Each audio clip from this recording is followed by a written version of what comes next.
Magandang araw mga kapolitika at welcome back dito sa ating YouTube channel. In this video ay update po tayo kay Sofronio Vazquez dahil ilang araw na po tayong hindi nakapagbalita or nakapagbigay ng impormasyon sa mga activities or ganap ng ating Filipino phenom na si Sofronio Vazquez. But ngayon is meron na po tayong lead dahil uuwi po sa Pilipinas itong si Sofronio Vazquez. Pero bago ang lahat ay huwag kalimutang mag-like at mag-subscribe na rin kayo para updated kayo sa ating mga latest issue. And in line nga dito sa magiging concert ni Ogie Alcacid sa Resorts World sa February 13 ay spotted po itong si Sofronio Vazquez na nasa airport. And isang netizen po ang nag-post sa kanyang social media account na kung saan ay nakikita niyang nakaupo itong si Sofronio Vazquez. Sa mga nakalipas na araw ay tila ba tahimik ang mundo ng social media sa mga ganap ni Sofronio, except na lang dito sa mga naka-schedule niya na ng mga concerts.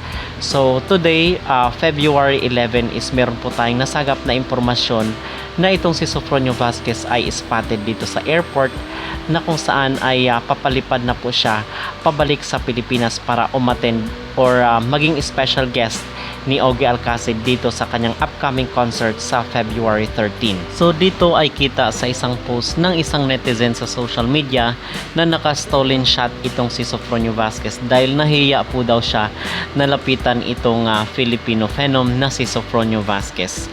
So mga kapolitika, hintayin po natin ang mga susunod na update or mga impormasyon dito kay Sofronio Vazquez sa kanyang pagbabalik sa Pilipinas.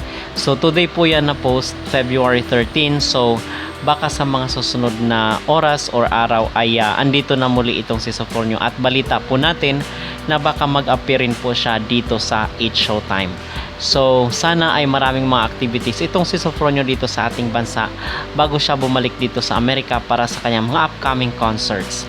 And speaking of concerts nga po pala ay meron po tayong update dito sa sellings ng ticket ni Sofronio sa San Leandro sa California sa Bal Theater. So maliit na lang po or konti na lang po yung natitirang mga tickets at kung sino pa yung mga available na wala pang tickets ay pwede po kayong pumunta sa ticketmaster.com. Okay, so yun po ang ating update ngayon kay Sofronio. Mga kapolitika, meron din po palang mga issue ngayon na ibinabato dito kay Sofronio Vazquez. But hindi na lang po natin ito pag-uusapan at ano na lang po natin ito, deadmahin na lang po natin itong mga issue na pinapakalat ngayon dito sa social media. So medyo tahimik po ang mga balita ngayon patungkol dito kay Sofronio Vazquez dahil wala pa po siyang mga shows or mga concerts, but hintayin na lang po nating kumantang muli itong si Sofronio Vazquez or maririnig yung kanyang boses at siguradong iingay na naman ang kanyang pangalan dito sa mundo ng social media. Ano ang inyong mag-reaction sa videong ito mga kapolitika? Kayo ba ay excited sa muling pagbabalik ni Sofronio Vazquez dito sa ating bansa? Mag-comment down below at huwag kalimutang mag-like at mag-subscribe na rin kayo.